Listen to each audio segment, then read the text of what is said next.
खूप उशीर झालाय, थंडी पण वाढते. तुम्ही घरी येताय ना? आज आम्ही येत नाही.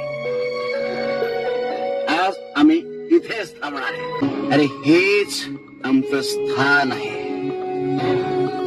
आणि पुढे युगान युग राहणार आहे. आम्ही तुला म्हंटल होतं ना, या अक्कलकोटात आमचे 2च जेवलग आहेत. एक तू आणि एक हा वटवृक्ष. आमच्या सहवासाचा जेवढा लाभ तुला द्यायचा होता तेवढा दिलाय. आता या वटवृक्षाची पाळी. मला सतत असं वाटत राहतं की तुम्ही कायम माझ्या घरात असाल. ते शक्य नाही सोळ्या. अरे जसं तुझं आणि आमचं जन्मोजन्मीचं नातं आहे,